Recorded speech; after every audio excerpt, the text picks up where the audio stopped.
Hello guys, welcome to my channel. तो कैसे हैं आप सब? I hope you all are well. तो दोस्तों, आज की इस वीडियो के अंदर हम डिस्कस करने वाले हैं हमारी रोमांटिक लिटरेचर की 3 पोएम्स जो कि हैं जॉन कीट्स की। और सबसे पहली पोएम है ऑड टू दी नाइटिंगेल। उसके बाद हम पढ़ेंगे odd on a Grecian earn. उसके बाद हम पढ़ेंगे ऑड टू ऑटम। तो ये तीनों पोएम्स आज हम इस एक वीडियो के अंदर पढ़ने वाले हैं, तो वीडियो के एंड तक बने रहिए। और वीडियो स्टार्ट करने से पहले मैं कहना चाहती हूँ, अगर आपने मेरे चैनल को अभी तक सब्सक्राइब नहीं किया है तो प्लीज़ पहले चैनल को सब्सक्राइब कर लो, ताकि ऐसी ही आपको वीडियोस आपको टाइम से मिलती रहें। तो चलिए स्टार्ट करते हैं अब हम अपनी वीडियो को। तो सबसे पहले हम जॉन कीट्स की ऑड टू अ नाइटिंगेल पढ़ेंगे। तो सबसे पहले हम इस पोएम के ऑथर के बारे में थोड़ा सा जान लेते हैं, ताकि हम रिलेट कर पाए इस पोएम को कि ये जो पोएम ऑथर ने लिखी है ये किस वजह से लिखी है और वो क्या एक्चुअल में कहना चाह रहे हैं। तो सबसे पहले तो मैं बता दूँ, जो ऑथर है जॉन कीट्स वो काफ़ी यंगेस्ट ऑथर रहे हैं रोमांटिक एज के। मतलब कि वो जो ऑथर थे वो 25 और 26 के एज में ही बहुत अच्छे पोएट बन गए थे। मतलब कि 26 तक तो उनकी डेथ हो गई थी। और ये जो ऑथर थे इन्होंने 4 साल के अंदर अंदर ही अपना पोइट्री में इतना अच्छा नाम बना लिया था कि उनकी ये पोएम बहुत ही ज़्यादा फेमस हो गई थी। ओके, तो जो जॉन कीट्स हैं उन्हें एक बीमारी थी टीवी नाम की। उसकी वजह से शायद वो इतने ज़्यादा दुखी रहते थे, उन्हें इतनी ज़्यादा पेन था। तो शायद से ये जो पोएम है उससे रिलेटेड है, वो जो पेन उनके अंदर है, तभी उन्होंने ये सब लिखा है। ओके, तो स्टार्ट करते हैं। सबसे पहले मैं बता दूँ, ये जो नाइटिंगेल वर्ड है, नाइटिंगेल क्या होता है? नाइटिंगेल एक टाइप की बर्ड होती है, ठीक है, जिसकी आवाज़ बहुत ही प्यारी होती है, बहुत ही सुरीली होती है। जब हम उसकी आवाज़ सुनते हैं तो हम जैसे खो से जाते हैं, हमें बहुत अच्छा फील होता है, हैप्पीनेस होती है। तो यहाँ पे ये जो नाइटिंगेल है, बेसिकली सबसे पहली बात ये बता दूँ, ये जो ओड टू अ नाइटिंगेल है, सबसे पहले इसे एक सॉन्ग की फॉर्म में लिखा गया था, मतलब कि गाना गाने के लिए लिखा गया था, लेकिन बाद में इसे पोइट्री के अंदर कन्वर्ट कर दिया गया था। ठीक है, तो ओड का मतलब होता है पोइट्री। ओके, तो नाउ अब हम अपनी पोएम स्टार्ट करते हैं। लाइन्स स्टार्ट होती हैं। My heart aches and drowsy numbness been, my sense as though of hemlock I had drunk. इन लाइन्स में जो पोएट हैं वो कह रहे हैं कि मेरे दिल में दर्द हो रहा है और एक नींद सी छा रही है मेरे अंदर। मुझे ऐसा लग रहा है जैसे मैं नींद में हूँ, एक नमनेस पेन में हूँ। ठीक है, मतलब कि नींद आ रही है उन्हें, मतलब कि जैसे हम ड्रंक हो जाते हैं उस टाइप में। माई sense as though of hemlock I had drunk. और मेरे जो सेंसेस है, जो मेरी इंद्रियां हैं, उन्हें ऐसा लग रहा है कि जैसे मैंने हेमलॉक पी लिया हो। अब हेमलॉक क्या होता है? हेमलॉक एक टाइप का पॉइजन होता है, जहर होता है। तो यहाँ पर जो हमारे पोएट हैं उन्हें ऐसा लग रहा है कि जैसे उन्होंने एक जहर पी लिया है, जिसकी वजह से उन्हें ये इतने चक्कर आ रहे हैं, इतनी नमनेस हो रही है और ये पेन हो रहा है। और I am tied some dull update to the drain and 1 minute pass and lead words at sunk. अब यहाँ पे दोस्तों वो बोल रहे हैं कि उन्हें ऐसा लग रहा है जैसे कि उन्हें जो ये चक्कर आ रहे हैं, इतनी नमनेस हो रही है, मतलब एकदम नींद नींद सी आ रही है, और मतलब वो अपने सेंस में नहीं है, इस तरीके से उन्हें लग रहा है। तो उन्हें लग रहा है जैसे उन्होंने ओपिटेट, मतलब कि ओपिटेट क्या होता है? ये एक टाइप की ड्रग होती है, ड्रग्स होती है, मतलब कि इसे हिंदी में बोलते हैं अफ़ीम।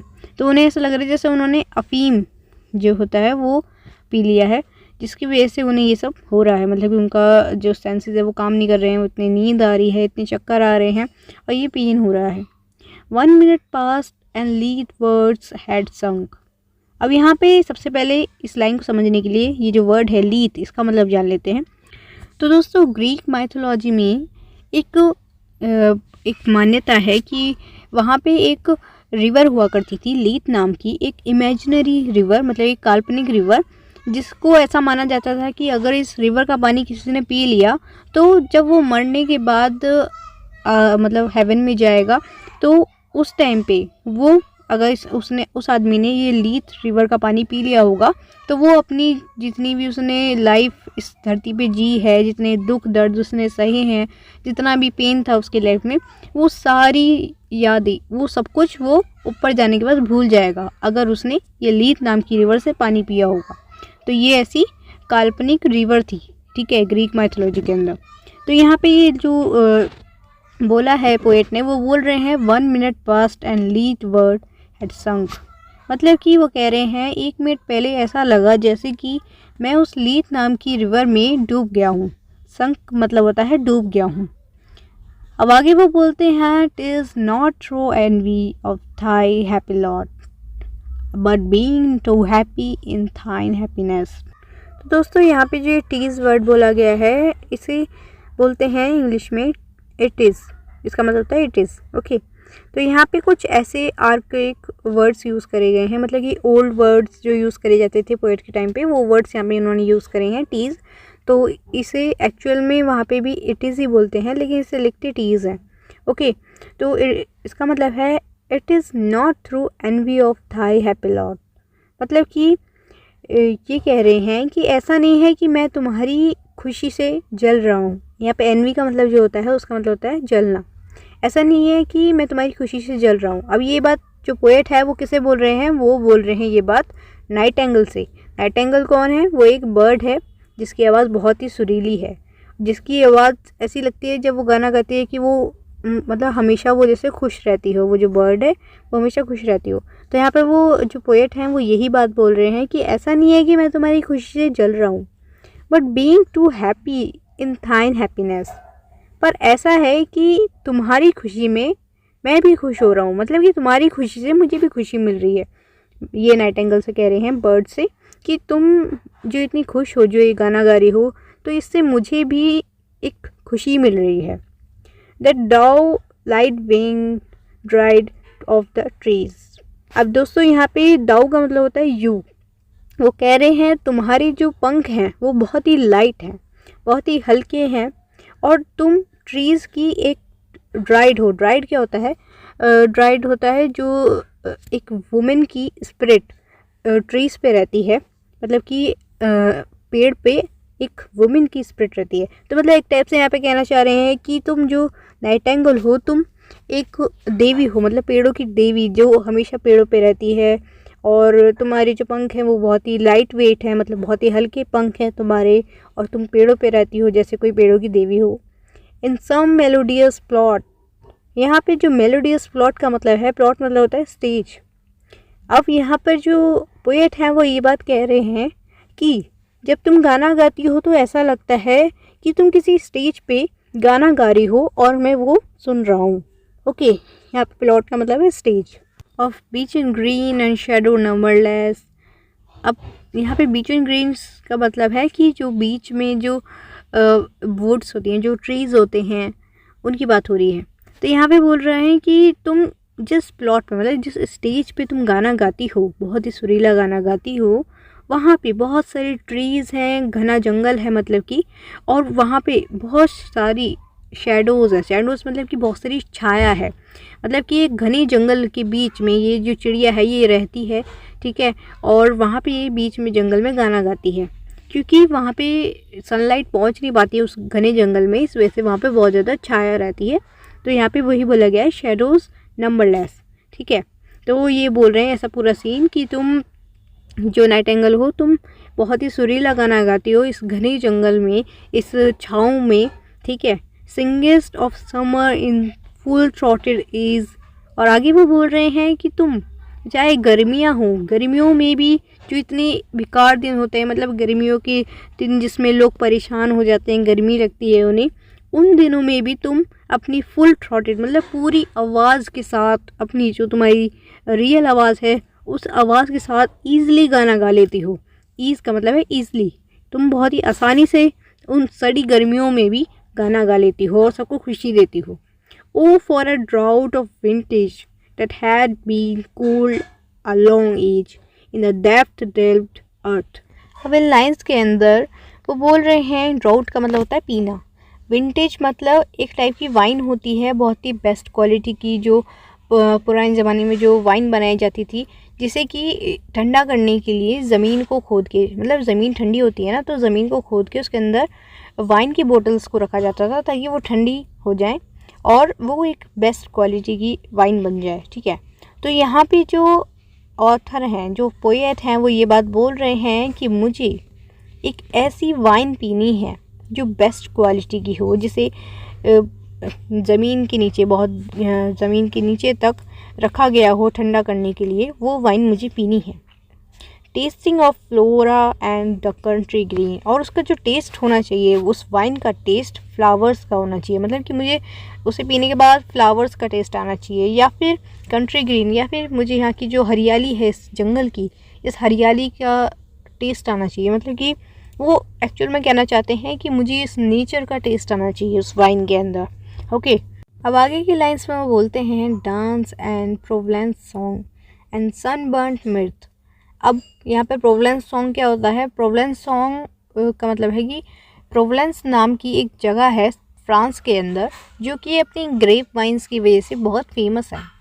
तो अब यहाँ पे वो बोल रहे हैं, जो पोएट हैं वो बोल रहे हैं कि मैं इस विंटेज वाइन को पीने के बाद डांस करूं, और वो जो प्रोवेंस सॉन्ग होता है, प्रोवेंस सॉन्ग मतलब कि फ्रांस में जब लोग पी लेते हैं, पीने के बाद जो गाना गाते हैं वो गाना गाऊं। मैं चाहता हूँ वो प्रोवेंस सॉन्ग में गाऊं। और सनबर्न्ट मिर्थ मतलब कि चाहे मेरी जो स्किन है वो सन की वजह से जल ही क्यों ना जाए, मेरी स्किन भले ही मतलब कुछ भी हो जाए, लेकिन उसके बावजूद भी, मिर्थ का मतलब होता है एंटरटेनमेंट, लाफ्टर, मैं फिर भी इंजॉय करना चाहता हूँ, मैं खुश होना चाहता हूँ, मैं हंसना चाहता हूँ। बेसिकली वो चाहते हैं कि वो खुश रहें, ठीक है, चाहे कुछ भी हो जाए, यहाँ पे जो पोएट है। अब आगे वो बोलते हैं, O for a beaker full of the warm south, full of the true and blushful हिपोक्रेन।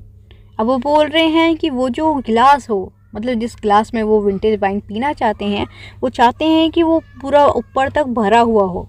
वो चाहते हैं वो इतना भरा हुआ वाइन का गिलास जो हो उससे पी के, यहाँ पे जो हिपोक्राइन लिखा है, हिपोक्राइन एक तरीके से यहाँ पे वाइन बोलना चाह रहे हैं, ठीक है। वो चाहते हैं कि वो जब वो उस वाइन को पिए, उस रेड वाइन को पिए, तो उनके गालों पर भी ब्लश आ जाए, मतलब कि उनके गाल भी लाल लाल हो जाए उस वाइन को पीकर, with beaded bubbles winking at the brim. अब दोस्तों यहाँ पे ब्रिम का मतलब क्या होता है? ब्रिम अगर आप देखोगे, जब कोई ग्लास में जब कोई बियर डालता है या वाइन डालता है, तो वो जब ऊपर तक भर जाती है तो उसके अंदर बबल्स आ जाते हैं। तो ब्रिम मतलब कि ब्रिम का मतलब होता है ग्लास का जो हाई पॉइंट होता है, मतलब ऊपर तक फुल। वो चाहते हैं कि उनका जो ग्लास हो उस विंटेज वाइन से फुल हो, उसके ऊपर बबल्स बने, ठीक है, मतलब ऊपर तक जो एंड पॉइंट होता है ग्लास का, वहाँ तक वो बबल्स बने उस विंटेज वाइन की। और मतलब वो उस बड़े से गिलास में पूरा वाइन पीना चाहते हैं वो।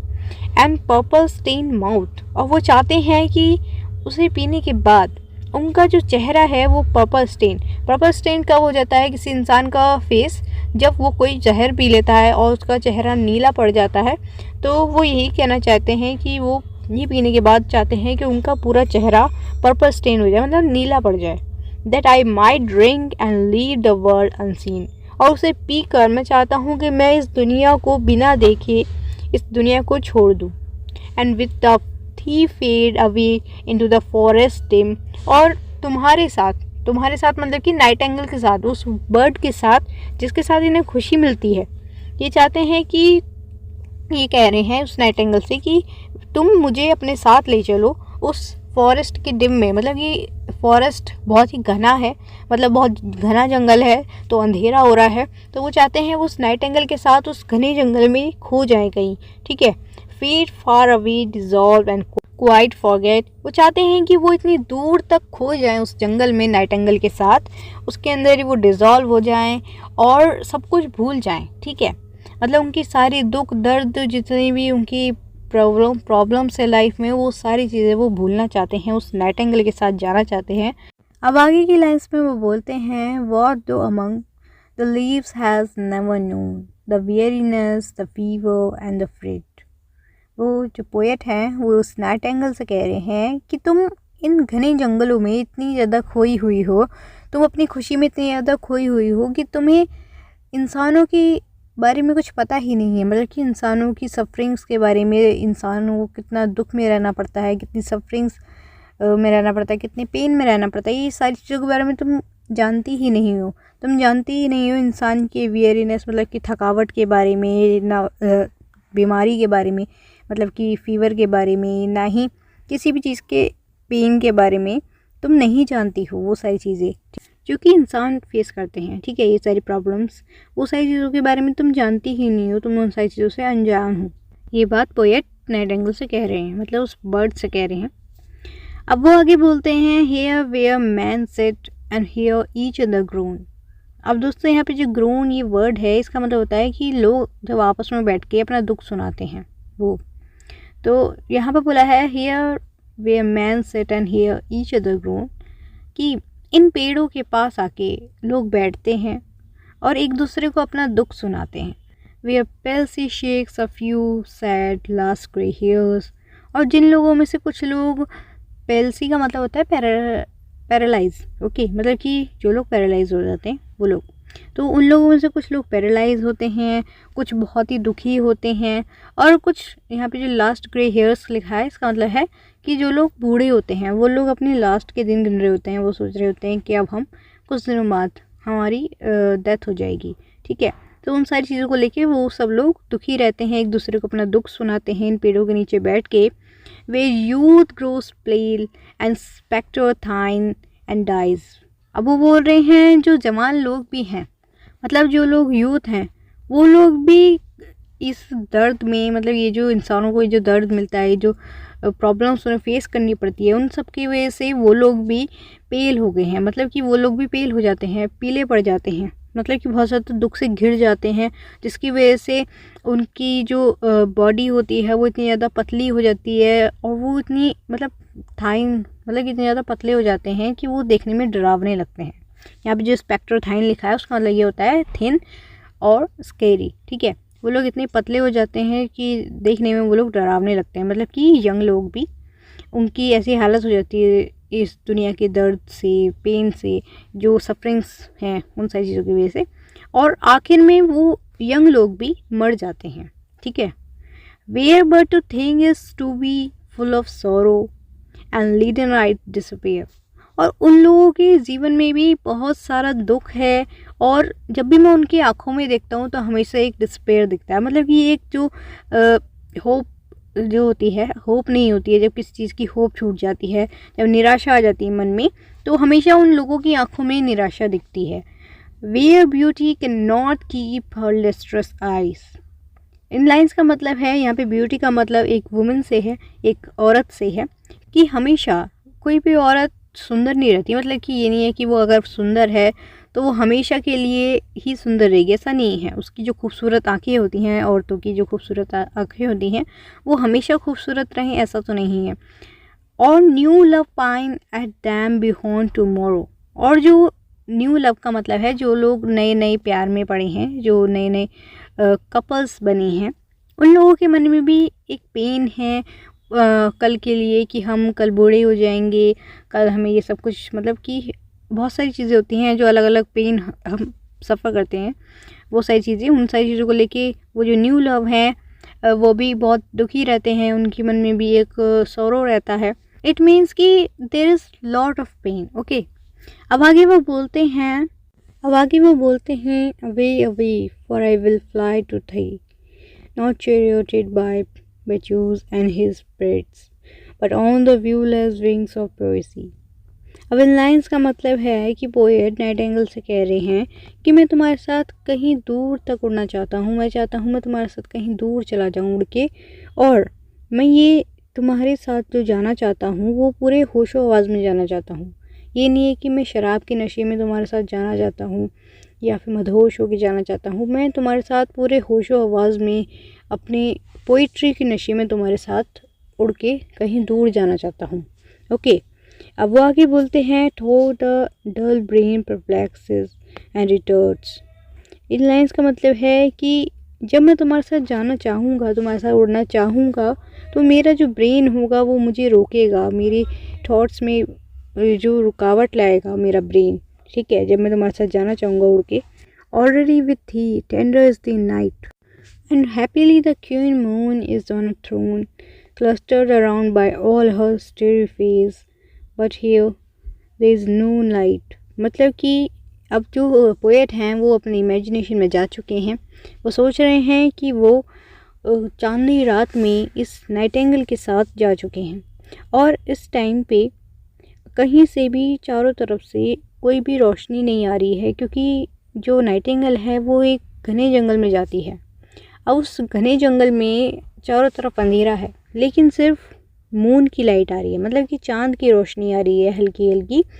और वो जो चांद की रोशनी हल्की हल्की आ रही है, see what from heaven is with the breeze blown, उस चांद की थोड़ी थोड़ी हल्की हल्की जो रोशनी आ रही है उसके साथ एक ठंडी हवा भी आ रही है। Through verdurous blooms and winding nose why I can not see what flowers are at my feet. वो बोल रहे हैं कि ये जो हवा आ रही है और जो ये चांद की रोशनी आ रही है, और इसके साथ साथ वहाँ पे कुछ फूलों की खुशबू आ रही है, क्योंकि वो फॉरेस्ट के अंदर, एक जंगल के अंदर हैं रात में अंधेरे में, तो उन्हें चारों तरफ से बहुत अच्छी खुशबू आ रही है। I can not see what flowers are at my feet, मतलब वो कह रहे हैं इतने अंधेरे में मैं देख नहीं पा रहा हूँ कि मेरे पैरों के नीचे कौन से फ्लावर्स हैं, कौन से फूल हैं जिनकी खुशबू मेरे को आ रही है। Nor what soft insane Hanks upon the बो, अब वो कह रहे हैं न जाने कौन सी ये जो खुशबू आ रही है ये किस फूल से आ रही है, कौन सा पेड़ कहाँ किस शाखा पे लगा हुआ है, ये मेरे को पता नहीं चल रहा है, अंधेरे में दिखाई नहीं दे रहा है उन्हें, ठीक है, वो देख नहीं पा रहे हैं। But it एम्बल darkness gas each sweet, लेकिन इतने घने अंधेरे में भी मैं ये जो खुशबू है इन्हें पहचान सकता हूँ कि ये खुशबू किस चीज़ की आ रही है, कहाँ से आ रही है, ये चीज़ मैं पता लगा सकता हूँ। Where with the seasonable month endures the grass, the thicket and fruit trees wild। अब इन लाइन्स का मतलब है, वो कह रहे हैं कि मैं पता लगा सकता हूँ कि ये जो खुशबू आ रही है ये सीजनेबल जो फ्लावर्स होते हैं, मतलब कि सीज़न के जो फ्लावर्स होते हैं, एक तरीके से कहें कि जब विंटर्स में जो फ्लावर्स खिलते हैं उनकी अलग खुशबू आती है, जो समर्स में जो फ्लावर्स खिलते हैं उनकी अलग खुशबू आती है। तो इसी तरीके से यहाँ पे ये कह रहे हैं कि ये जो सीजनेबल जो फ्लावर्स और जो फ्रूट्स वगैरह लगे हुए हैं उन सब की उन्हें स्मेल आ रही है, वो पता लगा सकते हैं कि कौन सी स्मेल किस चीज़ की है। अब वो बता रहे हैं कि उन्हें महसूस हो रहा है कि यहाँ पे ग्रास है, मतलब कि घास है, और वो भी बहुत मोटी घास है, बहुत घनी घास है यहाँ पे, ठीक है। और साथ ही साथ यहाँ की जो ट्रीज़ हैं उनके ऊपर बहुत सारे फ्रूट्स लगे हुए हैं, ठीक है, जंगली। उसके आगे वो बोलते हैं white hawthorn and pastoral eglantine and fast feeding violets covered upon in leaves. अब यहाँ पे जो पोएट हैं वो उन फ्लावर्स के नाम बता रहे हैं जो यहाँ पे हैं, ठीक है। यहाँ पे जो वाइट हेट्रोन्स हैं, पेस्ट्रोल एग्लेटाइन हैं, ये सारे फ्लावर्स जो हैं, वॉयलेट जो फ्लावर है, इन सारी चीज़ों के बारे में वो बता रहे हैं कि ये फ्लावर्स इस फॉरेस्ट में लगे हुए हैं, इनकी खुशबू उन्हें आ रही है। अब आगे जो इन्होंने बोला है fast fading violates covered upon leaves, अब वो कह रहे हैं कि जो वॉयलेट फ्लावर्स होते हैं वो पत्तों में छुपे हुए होते हैं, ठीक है, मतलब बहुत सारे पत्तों के गुच्छे में वो जो फ्लावर्स हैं वो होते हैं, और वो जो फूल हैं वो जल्दी मुरझा जाते हैं, ठीक है। और आगे वो बोलते हैं and mid May eldest child the coming musk rose full of dewy wine. अब वो यहाँ पे बोलते हैं मिड मे, मतलब कि ये जो सीज़न है जिस टाइम पे वो ये सारी बातें बता रहे हैं वो मई का महीना चल रहा है। अब वो बोल रहे हैं मई के महीने का जो सबसे पहला बच्चा है, मतलब मस्क रोज़, मतलब कि ये जो फूल है ये सबसे पहले जल्दी उगने वाला फूल होगा, उसके बारे में बोल रहे हैं कि यहाँ पे मस्क रोज़ की भी खुशबू आ रही है उन्हें, ठीक है। Full of dewy wine the murmurous haunt of flies on summer eves, और साथ ही साथ यहाँ पे जो ड्यू वाइन्स की जो स्मेल होती है वो आ रही है, और साथ ही साथ तो यहाँ पे उन्हें जो मधुमक्खी का छत्ता है जो कि समर ईव्स में लगता है वो भी यहाँ पर है, ठीक है। ये सारी चीज़ें यहाँ पे इस फॉरेस्ट के अंदर है, ये सारी चीज़ों की इमेजिन कर रहे हैं जो हमारे पोएट हैं वो, ठीक है। वो सोच रहे हैं कि वो नाइटिंगेल के साथ उड़ते उड़ते इस जंगल के अंदर चले गए हैं और वो ये सारी चीज़ों को महसूस कर रहे हैं, ठीक है, और यहाँ पे ये हमें बता रहे हैं। अब आगे वो लाइन्स में कहते हैं darkling I listen and for many time. अब वो बोल रहे हैं डार्कलिंग का मतलब होता है अंधेरे में, अंधेरे में मैंने सुना बहुत बार, I have been half in love with easeful death. इन लाइन्स का मतलब है कि वो कह रहे हैं कि नाइटिंगेल की आवाज़ जो वो सुन रहे हैं, जिस गाने को सुन के इतने खुश हैं, उस गाने को सुनने के बाद वो डेथ के साथ आधे प्यार में पड़ गए हैं, ठीक है। आधे प्यार में इसलिए पड़े हैं क्योंकि डेथ आने के बाद जो ये जो नाइटिंगेल का गाना है वो सुन नहीं पाएंगे, इस वजह से हाफ वो डेथ के प्यार में पड़ गए हैं। अब डेथ कैसी है? ईज़फुल डेथ है। ईज़फुल मतलब कि आसान डेथ। वो चाहते हैं कि अगर डेथ भी आए तो आसान डेथ आए, ठीक है, दर्द ना होने मतलब। अब आगे वो बोलते हैं call him soft names in many a mused rhyme to take into the air my quiet breath. अब इन लाइन्स के मतलब है कि पोएट कह रहे हैं कि मैंने तुम्हें बहुत बार अलग अलग नामों से बुलाया है। अब किसे बुलाया है? नाइटिंगेल को बुलाया है, नाइटिंगेल बर्ड को बुलाया है। ये कह रहे हैं पोएट कि मैंने तुम्हें बहुत बार अलग अलग नामों से बुलाया है ताकि तुम आकर मेरी सांसों को इस हवा में मिला सको, मतलब कि मुझे डेथ आ सके, मतलब मैं मर सकूँ ताकि, ठीक है। Now more than ever seem it's rich to die.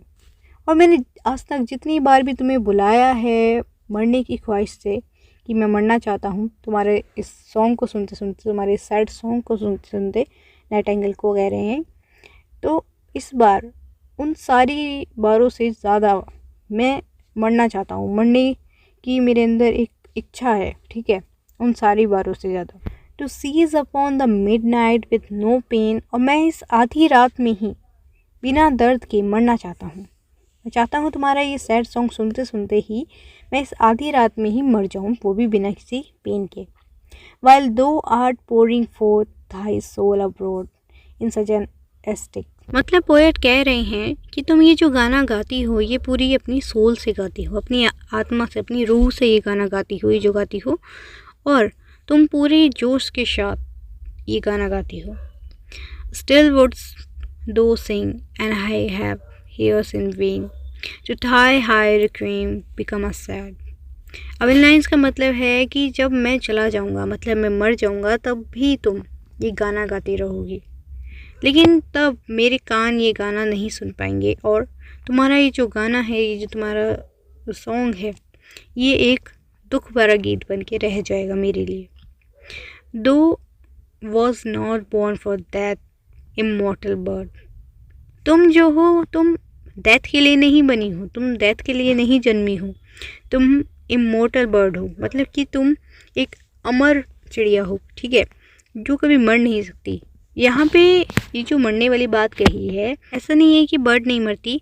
यहाँ पे बर्ड का जो सॉन्ग है, मतलब बर्ड की जो आवाज़ है इतनी प्यारी, उस आवाज़ की बात कर रहे हैं पोएट कि तुम्हारी ये जो आवाज़ है इतनी प्यारी, जो लोगों को हमेशा खुश कर देती है, इतना प्यारा गाना गाती है, वो कभी नहीं मरती, ठीक है, मतलब कि वो इमॉर्टल है। वो कितने सालों से ये आवाज़ आ रही है, मतलब कि जो ये नाइटिंगेल बर्ड्स हैं, ये जो गाना गाती हैं, ये कितने टाइम से, कितने पुराने टाइम से लोग इस गाने को सुनते आ रहे हैं। तो इस तरीके से ये तुम्हारी जो आवाज़ है ये इमॉर्टल है, ठीक है, मतलब कि अमर है। अब आगे वो बोलते हैं नो हंग्री जनरेशंस ट्रेड दी डाउन। अब यहाँ पे जो ट्रेड लिखा है इसका मतलब होता है किसी चीज़ के ऊपर चल के उसको, मतलब कुचल के चले जाना आगे, ठीक है। तो यहाँ पर बोला है कि आने वाली जितनी भी भूखी जो जनरेशन्स होंगी, जो लालची जनरेशन्स होंगी, वो कभी भी तुम्हारी आवाज़ को, तुम्हारा ये जो गाना है, इसको कुचल के आगे नहीं जा पाएंगी, क्योंकि तुम सबसे ऊपर हो। तुम्हारी ये जो वॉइस है, तुम्हारा ये जो गाना है, ये सबसे ऊपर है, ये सबको खुशी देता है हमेशा। The voice I hear this passing night was here in Asian days by emperor and clone. In lines का मतलब है कि तुम्हारी ये जो आवाज़ है, जो मैं इस गुजरती रात के साथ सुन रहा हूँ, ये आवाज़, ये जो तुम्हारी सॉन्ग है, इसको एशियन टाइम से, मतलब बहुत पुराने समय से जो राजा हुआ करते थे, जो राजा महाराजाओं के क्लोन होते थे। क्लोन क्या होते हैं? जो राजा महाराजा के टाइम पे जो जोकर हुआ करते थे, एक टाइप से कॉमेडियन होते थे, जो राजा को खुश करने के लिए उन्हें हंसाते थे उनके सामने, मतलब कि कॉमेडी करते थे। तो जो क्लोन्स हुआ करते थे पुराने टाइम पे, जो राजा हुआ करते थे, वो लोग भी तुम्हारी इस आवाज़ को सुना करते थे। तो सोचो तुम कितनी इमॉर्टल हो, तुम्हारी ये जो वॉइस है कितनी इमॉर्टल है, कितनी अमर है, जो हमेशा से, उस टाइम से, जब से वो एम्परर था, मतलब कि जब एशियन टाइम से लोग तुम्हारी आवाज़ सुनते आ रहे हैं, तो सोचो तुम कितनी ज़्यादा इमॉर्टल हो। Okay, perhaps the self same songs that found a path. और यही सेम गाना, ये जो तुम गा रही हो अभी इस वक्त, यही सेम गाना through the sad heart of Ruth one sick for home. अब यहाँ पे जो पहली वाली लाइन है कि मैंने बोला कि ये जो तुम्हारा गाना है जो ये तुम गा रही हो, इसके आगे की लाइन को हम पूरा इसके साथ करेंगे, इस लाइन के साथ। यहाँ पे जो रूथ वर्ड लिखा है, रूथ कौन थी? रूथ एक ऐसी लेडी थी, बाइबल के अंदर एक लेडी को बताते हैं कि रूथ जो थी उसकी जब हस्बैंड की डेथ हो जाती है तो उसके बाद भी वो अपनी जो मदर इन लॉ है, मतलब अपनी सास है, उसके साथ रहती है, उसका साथ कभी नहीं छोड़ती है, लोगों को उसके लिए छोड़ देती है उसके। जबकि ये जो रूथ है, मतलब ये जो लेडी है, इसकी शादी हो जाती है और इसकी जो शादी होती है वो एक राजा में ही होती है, मतलब कि किसी राजा से होती है जिनके एंसेस्टर डेविड होते हैं। तो ये जो रूथ है ये शादी होने के बावजूद भी अपनी मदर इन लॉ का साथ नहीं छोड़ती है, उनके साथ ही रहती है।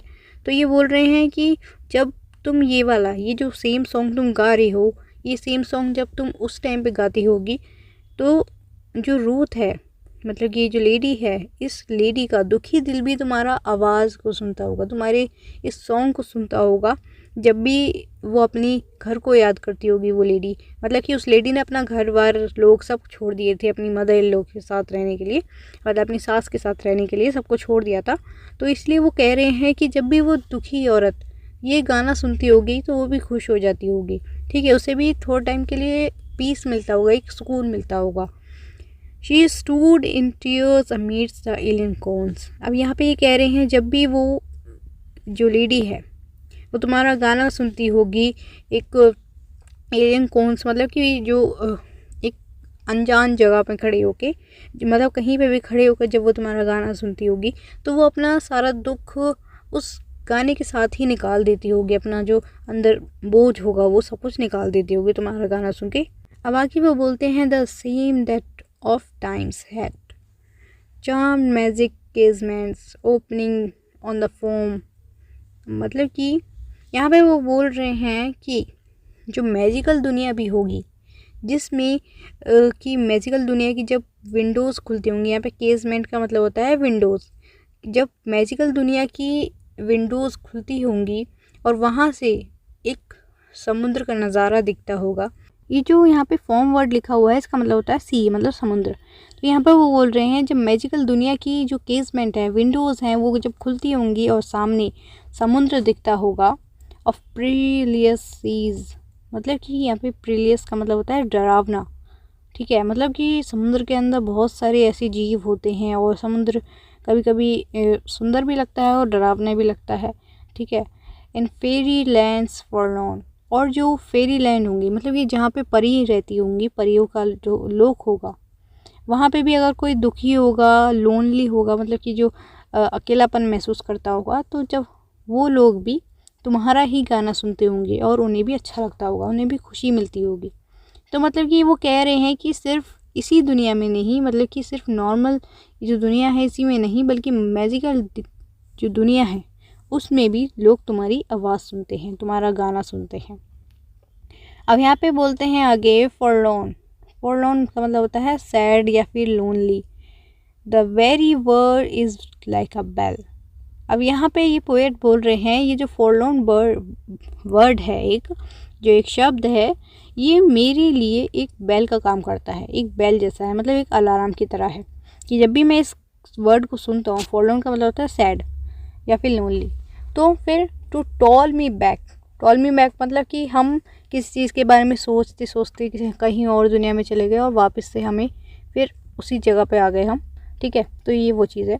तो ये कह रहे हैं कि ये जो फॉरलॉर्न वर्ड है मेरे लिए एक बेल की तरह है, एक अलार्म की तरह है, मतलब कि जब भी मैं इस वर्ड को सुनता हूँ तो मैं वापस से अपनी उसी दुनिया में आ जाता हूँ, उसी रियलिटी में आ जाता हूँ कि मतलब पहले तो मैं तुम्हारे बारे में सोच रहा था, नाइटिंगेल बर्ड के बारे में सोच रहा था कि उसकी दुनिया में चला गया हूँ मैं और उसका गाना सुनते सुनते मैं जैसे खो गया था, लेकिन अब उसका गाना भी तो किसी हद तक ही सुना जाएगा। उसका गाना जब ख़त्म हो गया तो अब मैं वापस से इस वर्ड को सुन के अपनी वापस जो रियलिटी, जो दुख से भरी दुनिया है उसमें वापस आ गया हूँ, ठीक है।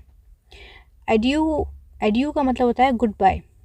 अब यहाँ पे जो पोएट हैं वो इस नाइटिंगेल से गुड बाय कह रहे हैं कि तुम जाओ अब। The fancy can not cheat so well, मतलब कि तुम ऐसी फैंसी चीज़, मतलब इतनी खूबसूरत चीज़ हो जो कि मुझे मेरी रियलिटी से दूर नहीं ले जा सकती। मतलब तुम थोड़ी देर के लिए तो मुझे खुशी दे सकते हो, लेकिन जो मेरी रियलिटी है, जो एक्चुअल जिस दुनिया में मैं रहता हूँ, जो दुख है मुझे, उस चीज़ से थोड़ी ना बाहर निकाल सकती हो। ये तो बस ये है कि उस बर्ड का सॉन्ग सुन के उन्हें थोड़ी देर के लिए रिलीफ मिलता है, एक मतलब खुशी मिलती है। वो हमेशा के लिए थोड़ी ना उस चीज़ से वो बाहर निकाल सकती है। तो यहाँ पे वो बोल रहे हैं as she is famed to do deceiving elf, कि तुम जो हो वो एक एल्फ की तरह हो। एल्फ क्या है? जो पुरानी लोक कथाएं होती थी उनमें एक परी थी एल्फ नाम की, उसकी तरह। तो यहाँ पे ये बोल रहे हैं तुम एक परी की तरह हो, एल्फ की तरह हो, जो कि लोगों को धोखा देती है। मतलब कि तुम एक काल्पनिक दुनिया में तो ले जाती हो, तुम्हारी आवाज़ जो है काल्पनिक दुनिया में ले जाती है, एक खुशी जो दे देती है, लेकिन वो खुशी जो क्या है, वो सिर्फ एक भ्रम है, एक कल्पना है। वो सच थोड़ी ना हो सकता है कि मैं सच में तुम्हारे साथ उड़ के थोड़ी ना कहीं जा सकता हूँ, ठीक है, तुम्हारी दुनिया में। तो ये वही बोल रहे हैं कि तुम मुझे ज़्यादा देर तक खुशी नहीं दे सकती हो, इसलिए गुड बाय, मतलब कि तुम जाओ नाइटिंगेल। अब आगे वो बोलते हैं adieu adieu thy plaintive anthem fades. अब यहाँ पे एड्यू एड्यू का मतलब मैंने बताया आपको, गुड बाय गुड बाय। वो बोल रहे हैं गुड बाय नाइटिंगेल से। थाई प्लेंटिव एंथम, प्लेंटिव का मतलब होता है ये दुख भरा सॉन्ग। यहाँ पे वो बोल रहे हैं कि तुम्हारा ये जो दुख भरा सॉन्ग है, अब धीरे धीरे जो पोएट है उन्हें इस नाइटिंगेल का सॉन्ग जो है उस दुख भरा लगने लगा है। जैसे जैसे वो वापस आ रहे हैं, अब उन्हें लग रहा है ये जो तुम्हारा दुख भरा सॉन्ग है ये धीरे धीरे फेड होता जा रहा है, गायब होता जा रहा है, ख़त्म होता जा रहा है, ठीक है। Past the near meadows over the still streams up the hill slide and now it's buried deep. मतलब कि ये कह रहे हैं कि तुम्हारी आवाज़ दूर दूर खुले मैदानों से आ रही है और उन स्ट्रीम्स के पास से आ रही है जो कि शांत है। मतलब कि जो नदियाँ होती हैं छोटी छोटी, वो जो शांत रहती हैं उनके पास से आ रही हैं और पहाड़ों के ऊपर से आ रही हैं, और वो आके जैसे ऐसा लग रहा है जैसे कहीं पे दफन हो जा रही हैं। In the next valley glades, मतलब कि शायद तुम अब दूर जाती जा रही हो, दूसरी घाटी पे जा रही हो। मतलब कि अब जो नाइटिंगेल है अब वो पोएट से थोड़ा दूर जाती जा रही है उड़ती उड़ती, तो इस वजह से उनको नाइटिंगेल की आवाज़ बहुत कम सुनाई दे रही है। तो इसलिए वो कह रहे हैं कि तुम्हारी आवाज़ जो है वो अब ऐसी लग रही है जैसे कोई उसकी आवाज़ को दफना रहा है बहुत ही गहरे गड्ढे में। ओके, मतलब कि अब वो तुम अलग दूसरी घाटी में जा रही हो। अब was it is vision or waking dream, fled is that music, do I wake or sleep. अब वो बोल रहे हैं क्या ये सच था, या फिर मैं अभी अभी उठा हूँ और मैं एक सपना देख रहा था। ये जो कुछ भी अभी मैंने सोचा, ये जो नाइटिंगेल के बारे में था, ये सारी चीज़ें क्या ये सिर्फ सपना थी या फिर हकीकत थी, या फिर जो मैंने गाना तुम्हारे मुँह से सुना, जो सुनते सुनते तुम उड़ के चली गई, क्या मैं अभी अभी उठा हूँ या फिर मैं सो रहा था अभी तक। मतलब कि या फिर मतलब कि जो हमारे पोएट हैं वो कंफ्यूज हो रहे हैं कि मैं क्या, मतलब ये जो कुछ भी मैंने अभी बोला सोचा ये सब कुछ मैं नींद में कर रहा था या फिर मैं जगा हुआ था, ठीक है। और इस लाइन के साथ ये पोएम कंप्लीट होती है। आई होप आपको समझ आ गई होगी। बेसिकली जो पोएट हैं जॉन कीट्स, वो इस पोएम के थ्रू वो बोलना चाह रहे हैं कि जो ह्यूमन है, ह्यूमन की सफरिंग्स हैं वो मोर्टल हैं। मतलब कि वो कभी भी ऐसा नहीं है कि वो कभी ख़त्म ही नहीं होंगी, वो ख़त्म होती हैं। और ऐसा नहीं है कि कोई भी इंसान हमेशा के लिए रहता है, परमानेंट है, वो कभी भी मरता नहीं है, ऐसा नहीं है। मतलब कि हर इंसान की डेथ आनी होती है और वो डेथ आकर रहती है। ओके, और हमारी इसी के साथ ये पोएम कंप्लीट होती है। अब हम अपनी नेक्स्ट पोएम को पढ़ लेते हैं, odd on a Grecian earn. तो दोस्तों ये जो पोएम है ये जॉन कीट्स ने 1819 के अंदर लिखी थी और इसे 1820 के अंदर पब्लिश करा गया था। और ये जो ओड है ये जॉन कीट्स की one of his greatest ode में से एक है, ठीक है, जिसके अंदर जो स्पीकर है वो एक एशियन ग्रीक अर्न की बात करता है। एशियन ग्रीक अर्न के ऊपर फोकस रखता है पूरी इस पोएम के अंदर। अर्न का मतलब होता है एक कलश, ठीक है। तो एक ग्रीक कलश की बात होगी इस पूरी पोएम के अंदर, जिसके ऊपर कुछ आर्ट बनी हुई है। मतलब कि कुछ ह्यूमंस की पिक्चर बनी हुई है। मतलब कि हम कह सकते हैं कि it's a type of art जिसके बारे में जो जॉन कीट्स हैं वो बात करने वाले हैं। इस अर्न के ऊपर जो आर्ट बनी हुई हैं, जो लोग बने हुए हैं और जो लोग कुछ कर रहे हैं, वो सारी चीज़ों के बारे में यहाँ पर जो हमारी जॉन कीट्स हैं वो बात करने वाले हैं। और इसके अंदर टोटल 5 स्टैंजर्स दिए हुए हैं जो कि हम पढ़ने वाले हैं। तो अब हम सबसे पहले फर्स्ट स्टैंजर से स्टार्ट करते हैं।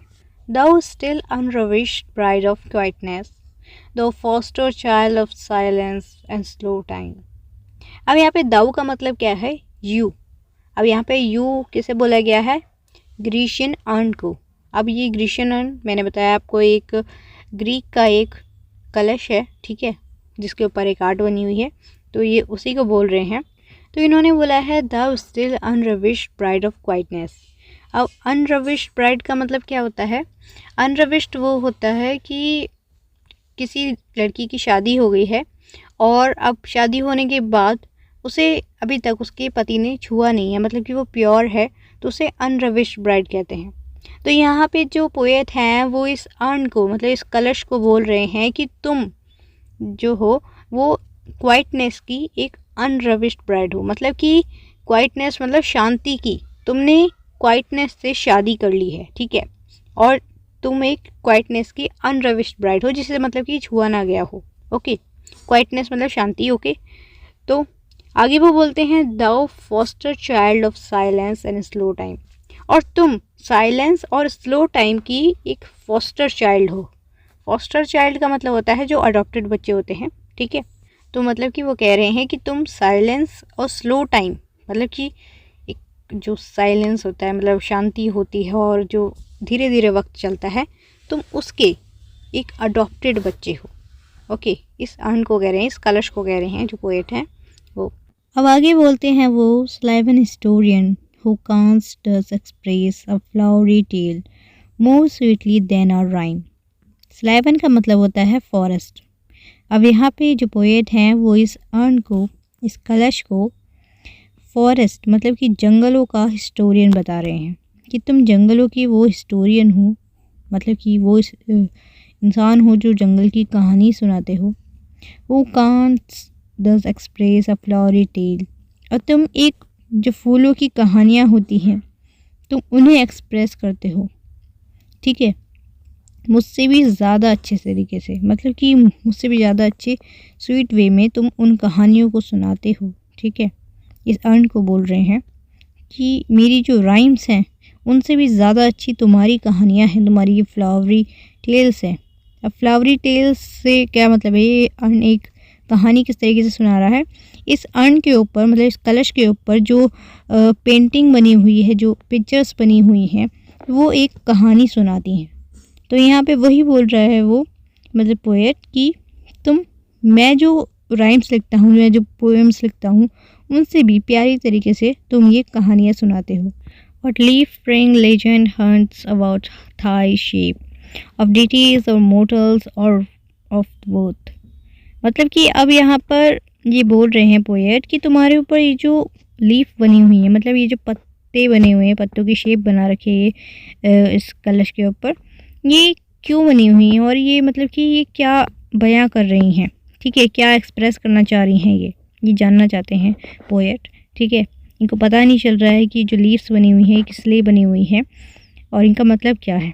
और आगे वो बोलते हैं यहाँ पे ये जो पिक्चर्स बनी हुई हैं ये क्या देवता हैं, मतलब डिटीज़ हैं, या फिर मोटल्स मतलब ह्यूमंस बने हुए हैं, मतलब कि क्या ये इंसान हैं या फिर देवता बने हुए हैं जो तुम्हारे ऊपर ये बने हुए हैं, और या फिर ये दोनों हैं, मतलब कि इंसान और देवता दोनों हैं, क्या है ये, ठीक है, ये जानना चाहते हैं poet. In Tempe or dales of Arcady what man and gods are these, what maidens loth, what meets pursuit. अब इन लाइन्स का मतलब है कि कहना चाहते हैं कि क्या इस पे ये टेम्स बने हुए हैं या फिर आर्किडी की घाटियाँ बनी हुई हैं।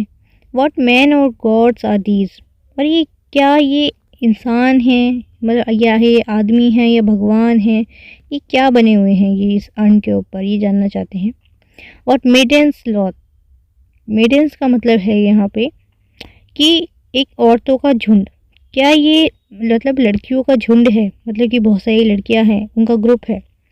व्हाट मेड परस्यूट, जिनका पीछा कुछ पागल आशिक कर रहे हैं, मतलब कि उन लड़कियों का पीछा कुछ पागल आशिक कर रहे हैं। व्हाट स्ट्रगल टू एस्केप, और उनसे बचने के लिए, उन पागल आशिकों से बचने के लिए ये जो लड़कियों का झुंड है, क्या ये भाग रहा है, ये क्या स्ट्रगल कर रहा है इन परस्यूट से बचने के लिए। What pipes and timbrels, what wild ecstasies, और उसी जंगल में कोई बांसुरी बजा रहा है, और क्या आनंद देने वाला ये पूरा सीन है इस पे जो बना हुआ है इस एंड के ऊपर। मतलब कि ये यहाँ पे क्या बता रहे हैं कि यहाँ पे एक अर्न है, एक कलश है जिसके ऊपर कुछ पेंटिंग्स बनी हुई हैं। तो यहाँ पे जो पोएट हैं वो बोल रहे हैं कि तुम क्वाइटनेस की दुल्हन हो, मतलब कि तुमने क्वाइटनेस से शादी कर ली है, और साइलेंस और स्लो टाइम की तुम एक अडॉप्टेड बच्ची हो, और तुम साथ ही साथ कुछ कहानियाँ एक्सप्रेस करते हो मुझसे भी ज़्यादा अच्छी तरीके से, जितनी अच्छी मेरी राइम्स नहीं है उनसे भी ज़्यादा अच्छी तरीके से तुम ये कहानियाँ बताते हो। और ये जो तुम्हारे ऊपर लीफ्स बनी हुई हैं ये क्या एक्सप्रेस करती हैं, और क्या ये जो तुम्हारे ऊपर बने हुए हैं क्या ये देवता हैं या फिर इंसान हैं या फिर दोनों हैं। और इसके ऊपर क्या ये जो लड़कियां बनी हुई हैं, ये जो लड़कियों का ग्रुप्स बना हुआ है, क्या इनके पीछे कोई पागल आशिक पड़े हुए हैं जिनसे बचने के लिए ये स्ट्रगल कर रही हैं। और यहीं पे इसी जंगल में कुछ लोग जो बांसुरी होती है वो बांसुरी बजा रहे हैं, और ये क्या सुंदर सा पूरा सीन बना हुआ है, वाइल्ड सा। ठीक है, यहाँ पे ये कहना चाह रहे हैं इस स्टैंजा के अंदर। अब हम दूसरा स्टैंजा देखते हैं। तो लाइन्स स्टार्ट होते हैं, heard melodies are sweet but those unheard are sweeter. मतलब कि जो आवाज़ें हमने सुनी हैं वो तो स्वीट हैं ही, पर जो हमने नहीं सुनी है वो स्वीटर है, मतलब कि स्वीट से भी ज़्यादा स्वीट और बहुत ही प्यारी आवाज़ें। देयरफॉर ये सॉफ्ट पाइप प्ले ऑन, यहाँ पे सॉफ्ट पाइप बांसुरी को बोला गया है। यहाँ पे जो पिक्चर्स में कुछ लोग बांसुरी बजा रहे होंगे उन लोगों के बारे में बोला गया है कि जो आवाज़ें हमने अपने कानों से सुनी है वो तो स्वीट होती ही हैं, वो तो अच्छी होती ही हैं, लेकिन उनसे भी ज़्यादा मधुर आवाज़ वो हैं जो हमने नहीं सुनी है, जो कि इन पाइप्स में से आ रही होंगी, मतलब कि इन बांसुरी में से आ रही होंगी जो ये लोग इस पिक्चर में बजा रहे हैं। Not to the sensual ear but more endeared pipe to the spirit ditties of no tone. मतलब कि हमने जो आवाज़ें अपने सेंशुअल ईयर से नहीं सुनी है, मतलब कि हम सुन ही नहीं सकते इन आवाज़ों को, इस म्यूज़िक को हम अपने कानों से सुन ही नहीं सकते। जो इस पिक्चर में ये आदमी बांसुरी बजा रहा है, इस पिक्चर में जो बजा रहा है वो आवाज़ हमें कैसे सुनाई दे सकती है अपने सेंशुअल ईयर से, ठीक है। पर हमारी जो अंदर की स्पिरिट है वो इस बांसुरी की आवाज़ को सुन पा रही है, जिसकी कोई टोन नहीं है, ठीक है। मतलब कि इस बांसुरी की कोई टोन नहीं है, पर फिर भी हमारी स्पिरिट इस बांसुरी की आवाज़ को सुन पा रही है। Fair youth beneath the trees thou cannot leave thy song. मतलब कि यहाँ पेड़ के नीचे बैठा हुआ ये जो जवान लड़का है जो ये बांसुरी बजा रहा है, ये अपना ये सॉन्ग कभी छोड़ नहीं सकता, मतलब कि अपना गाना कभी चेंज नहीं कर सकता। Nor ever can those tree be bare, और ना ही ये जो पेड़, जिस पेड़ के नीचे ये बैठा है, इस पेड़ के पत्ते भी नहीं जड़ेंगे कभी, ठीक है, और ना ही ये अपना म्यूज़िक कभी चेंज कर पाएगा। और ये सब जो पोएट हैं वो इसलिए बोल रहे हैं कि तुम्हारे जो पेड़ का पत्ता है वो कभी झड़ेगा नहीं, और तुम्हारी ये जो म्यूज़िक है ये कभी चेंज नहीं कर पाओगे, तुम इसे कभी छोड़ नहीं पाओगे। वो इसलिए बोल रहे हैं क्योंकि ये सिर्फ एक पिक्चर है, तो पिक्चर थोड़ी ना चेंज हो सकती है, इसलिए वो बोल रहे हैं ये सारी चीज़ें ऐसी ही रहेंगी, ठीक है। Bold lover never never canst thou kiss, और जो बोल्ड लवर हैं, जो लड़के उन लड़कियों के पीछे हैं, वो कभी भी अपनी प्यार को, इन लड़कियों को किस नहीं कर पाएंगे, क्योंकि ये सिर्फ एक पिक्चर है। Though winning near the goal yet do not grieve, और ये जो उनका गोल है वो कभी भी उनकी, मतलब ऐसा नहीं है कि उनसे दूर चला जाएगा, मतलब जैसे जो लड़के उन लड़कियों का पीछा कर रहे हैं वो लड़कियां यहाँ से चली जाएंगी, ऐसा तो नहीं है। ये चीज़ हमेशा ऐसी ही रहेगी, मतलब कि वो लड़के हमेशा इन लड़कियों को देखते रहेंगे और इस चीज़ की खूबसूरती हमेशा बनी रहेगी, कभी भी इस चीज़ की दुख नहीं होगा कि वो चीज़ चली गई। डू नॉट ग्रीव का मतलब है दुख नहीं होगा, शी कैन नॉट फेड, मतलब कि वो वहाँ से वो लड़कियाँ गायब नहीं होंगी। Though does had not thy bliss for ever will thou love and she will fair, मतलब कि वो जो लड़कियां हैं वो कभी गायब नहीं होंगी, और यहाँ तक कि जो उनके बीच में जो प्यार है, उस लड़के और उस लड़की के बीच में जो प्यार है वो हमेशा ऐसा ही रहेगा, एकदम फेयर रहेगा, और वो जो लड़की है वो हमेशा ऐसे ही खूबसूरत रहेगी। ठीक है, ये पल हमेशा मतलब ऐसा ही बना रहेगा, कभी भी चेंज नहीं होगा, क्योंकि ये एक पिक्चर बनी हुई है। ठीक है, इसलिए नाउ ऑफ थर्ड स्टैंजा के अंदर वो बोलते हैं हैप्पी हैप्पी बाउज। बाउज का मतलब होता है टहनियाँ। अब ये पेड़ की बात कर रहे हैं कि इस अर्न के ऊपर, इस कलश के ऊपर जो पेड़ बने हुए हैं उनके बारे में बात हो रही है कि जो हैप्पी हैप्पी सी जो टहनियाँ हैं, date can not share your leaves, तुम्हारी, तो मतलब ये इन टहनियों से बात कर रहे हैं पोएट कि तुम्हारी कभी भी पत्ते नहीं झड़ेंगे, nor ever bid the spring adieu, और तुम कभी भी स्प्रिंग को गुड बाय नहीं कहोगे। एड्यू का मतलब होता है goodbye. And happy melodious unwearied for ever piping song for ever new, और तुम्हारे ये जो मेलोडियस मतलब इतने सुरीले, इतने मधुर जो एक गाना है, जो कि जो आवाज़ इस बांसुरी से आ रही है, वो गाने हमेशा नए रहेंगे। ठीक है, मतलब कि जो भी इंसान इसको देखेगा उसके लिए तो नए ही रहेंगे ना, क्योंकि ये एक पिक्चर है तो ये कभी पुरानी थोड़ी ना होगी, ऐसी की ऐसी ही रहेगी। और more happy love for ever warm and still to be enjoyed, और ये अब उनकी बात कर रहे हैं, इसके अंदर जो लड़के और लड़की बनी हुई थी, तो ये बोल रहे हैं कि इनका प्यार हमेशा वार्म रहेगा और ये उस प्यार को हमेशा इंजॉय करेंगे। फॉर एवर पेंटिंग, पेंटिंग का मतलब होता है हाँफना, और ये जो लड़के इन लड़कियों के पीछे भाग रहे हैं इस पेंटिंग के अंदर, ये हमेशा हाँफते रहेंगे। और फॉर एवर यंग, और हमेशा ये लोग यंग रहेंगे।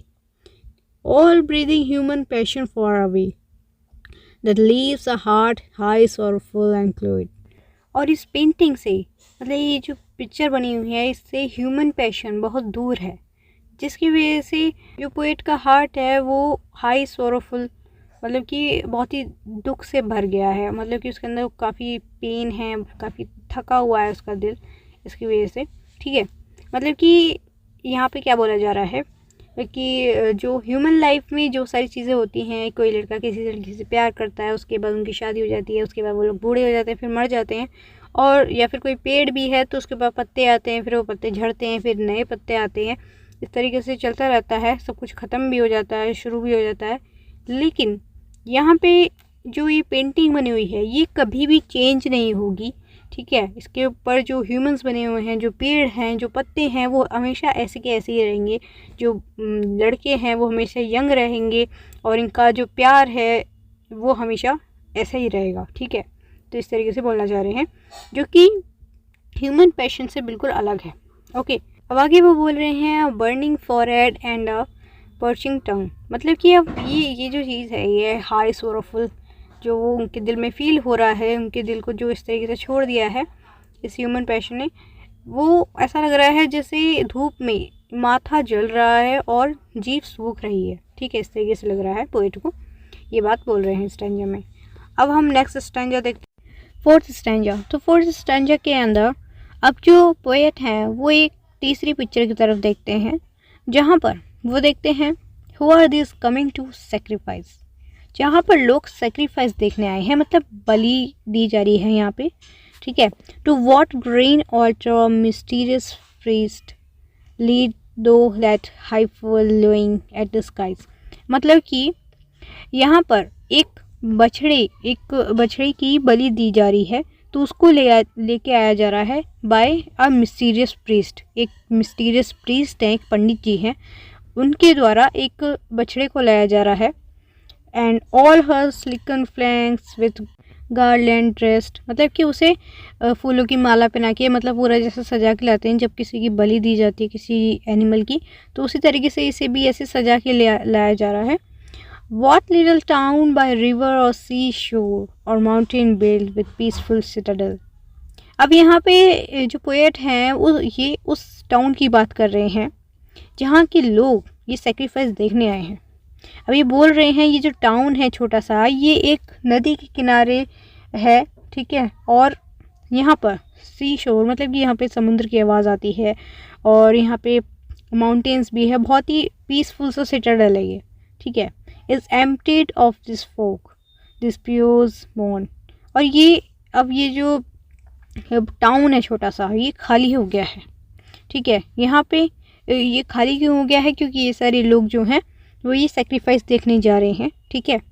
और यहाँ पे एकदम मतलब शांति हो गई है। ये जो छोटा सा टाउन है, यहाँ की जो स्ट्रीट्स हैं अब वो बहुत ज़्यादा शांत हो गई हैं। Not a soul to tell why thou art desolate can return.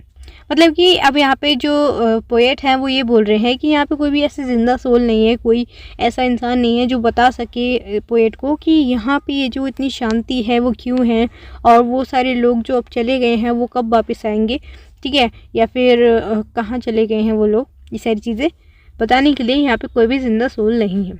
Okay, अब नेक्स्ट स्टैंजा, 5th स्टैंजा देखते हैं। इसके अंदर है ओ हेक्टिक शेप। अब यहाँ पे जो पोएट हैं वो इस अर्न को, इस कलश को हेक्टिक शेप बता रहे हैं।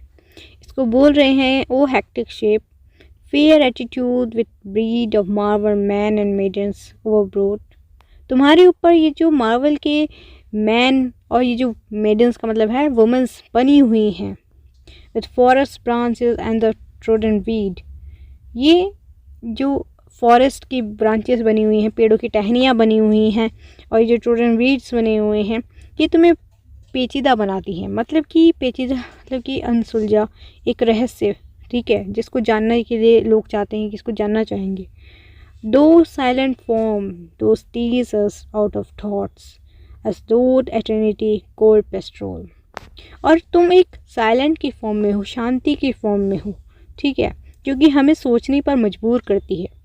और तुम कोल्ड पेस्ट्रोल बोला गया है, मतलब कि तुम एक ठंडे देहाती जो मतलब गांव का जो एक सीन होता है उस टाइप में ये बता रहा है कि तुम्हारा ये जो सीन है ये कोल्ड पेस्ट्रोल है, जो गांव का एक जो दृश्य होता है वो हो। When old age shall this generation waste. और अब यहाँ पे ये बोला है कि जब जो मेरी जनरेशन है जब वो बुढ़ापे की वजह से ख़त्म हो जाएगी, तो जब न्यू जनरेशन आएगी नए लोगों के साथ भी दो शैल रिमेन, तुम हमेशा रहोगे इन मिड्स ऑफ अदर वो, और तुम दूसरों के दुखों में उनके साथ रहोगे। Than ours a friend to man, उनके दोस्त बनकर। To whom thou said beauty is truth, truth beauty, that is all ye know on earth and all ye need to know. मतलब कि यहाँ पर वो बोल रहा है कि हम मतलब कि हमारी जो जनरेशन है, जब वो ये वाली जनरेशन ख़त्म हो जाएगी तुम तब भी रहोगे, और दूसरी जो जनरेशन आएगी उसमें भी तुम उन लोगों के दुखों के साथ खड़े रहोगे, तुम लोगों के दोस्त बन के रहोगे, तुम उन लोगों को भी मतलब वही सारी चीज़ें दिखाओगे, वही खुशी दोगे और वही इंस्पिरेशन दोगे जो हमें दे रहे हो, ठीक है। और उसने ये कहा आखिरी में 2 लाइन्स जो कि मेन है इस पोएम की, beauty is truth, truth beauty, मतलब कि सुंदरता ही सच है और सच ही सुंदरता है। और ये चीज़ हमें सबको जाननी है, और ये बात तुम धरती पे जानते भी हो और तुम्हें ये जाननी भी चाहिए। और इसी लाइन के साथ ये पोएम भी कंप्लीट होती है। अब हम अपनी 3rd पोएम की तरफ चलते हैं। तो हमारी जो नेक्स्ट पोएम है वो है ऑड टू ऑटम, जो कि जॉन किट्स ने ही लिखी है। अब दोस्तों इस पोएम के अंदर जॉन किट्स ऑटम के बारे में बात करते हैं, ऑटम की तारीफ़ करते हैं, ऑटम जब आता है तो कैसा हो जाता है सब कुछ, उन सारी चीज़ों के बारे में बात करेंगे। तो चलिए स्टार्ट करते हैं। तो लाइन से स्टार्ट होती हैं, सीज़न ऑफ मिस्ट एंड मेलो फ्रूटफुलनेस। मतलब कि जो ऑटम का महीना होता है वो धुंध से भरा होता है और उसमें पके फल आते हैं। मतलब कि जो ऑटम का महीना आता है तो उस टाइम पे हल्की हल्की धुंध रहती है जब सूरज डूबता है उस टाइम पे, और उस टाइम पे सारे फल पक जाते हैं। मेलो मतलब होता है पकना, ओके, तो सारे फल पक जाते हैं। क्लोज बूज़म फ्रेंड ऑफ मैच्योरिंग सन, और उस टाइम पे जो ऑटम है वो सन का बहुत अच्छा मतलब कि पक्का दोस्त होता है, एक सच्चा दोस्त होता है ऑटम के टाइम पे, ठीक है। क्योंकि ऑटम और सन जब मिलते हैं तो उस टाइम पे क्या होता है, conspiring with him how to load and blessed with fruit the vines that rounds the hedges eaves runs। उस टाइम पे जब ऑटम और सन की जब दोस्ती हो जाती है, मतलब कि ये है कि उस टाइम पे सन अच्छे से निकलता है, पूरा सन निकलता है, उसकी सारी जो सन की जो किरणें हैं जब वो पौधों पे पड़ती हैं तो उस टाइम पे पौधे और जो मतलब बेल होती हैं उन पे फ्रूट्स लग जाते हैं, बहुत सारे फल लग जाते हैं, मतलब कि जो बेल होती हैं वो फलों से लद जाती हैं। ठीक है, तो मतलब कि ऑटम और सन मिलके एक साजिश करते हैं जिससे कि जो बेल होती हैं, जो पेड़ पौधे होते हैं वो फ्रूट से भर जाते हैं। ठीक है, और to bend with apples the mossed cottage trees, और जो काई लगे हुए पेड़ होते हैं उन पे भी सेब लग जाते हैं, मतलब कि सेब उग जाते हैं उन पेड़ों पे भी जो काई लगे पेड़ होते हैं, और उन सेबों की वजह से वो जो एप्पल उन पेड़ों पे लग जाते हैं तब, तो उन सेबों के वेट की वजह से वो जो पेड़ होते हैं वो झुक जाते हैं, बेंड हो जाते हैं। Okay, and fill all fruits with ripeness to the core to swell the gourd and plump the hazel shells with a sweet kernel. इन लाइन्स का मतलब है कि उस टाइम पे सारे फल पक जाते हैं अंदर तक, मतलब कि कोई भी फल कच्चा नहीं रहता है। ठीक है, जब ऑटम आता है उस टाइम पे, और इस टाइम पे ही इसी महीने में जो कद्दू होता है, यहाँ पे गॉड जो लिखा है वो भी फूल जाता है। ठीक है, and plump the hazel shell, hazel को यहाँ पे मतलब हेजल मतलब होता है अखरोट। ठीक है, वॉलनट। तो यहाँ पे बोला जा रहा है कि इस टाइम पे, इस महीने में, ऑटम के महीने में अखरोट के अंदर जो गिरी होती है, मतलब कि अखरोट तोड़ के जब हम वो चीज़ खाते हैं, गिरी खाते हैं अखरोट की, वो तो ऑटम के महीने में वो जो अखरोट के अंदर एक गिरी होती है वो पूरी तरीके से भर जाती है, मतलब कि पूरे अखरोट के अंदर भर जाती है वो चीज़। ठीक है, उसके बाद बोलते हैं to set budding more and still more later flowers for the bees, कि ऑटम के महीने में कलियाँ खिलती हैं और उन कलियों पे फूल खिलते हैं, जिन फूलों से जो मधुमक्खियाँ होती हैं वो until they think warm days will never cease for summer or brim their clumsy cells। उस टाइम पे मतलब जब कलियाँ खिलती हैं और कलियों में से फूल निकलते हैं तो वो फूल किसके लिए होते हैं? फूल होते हैं मधुमक्खियों के लिए। अब वो जो मधुमक्खियाँ हैं वो इतना मतलब इतना रस निकाल लेती हैं उन फूलों से, मतलब इतना रस मिलता है मधुमक्खियों को उस टाइम पे उन फूलों से कि उनका जो शहद का जो छत्ता होता है वो पूरी तरीके से भर जाता है, मतलब कि एकदम फुल हो जाता है। और उस टाइम पे मधुमक्खियों को लगता है कि ये जो महीना है ऑटम का, ये जो दिन हैं ये कभी नहीं जाएंगे। ठीक है, ये जो वार्म डेज आए हैं ये कभी नहीं जाएंगे, ऐसा लगता है उन मधुमक्खियों को। Who had not seen these of mid thy store, sometimes whoever seek abroad may find thy sitting careless on a granary floor।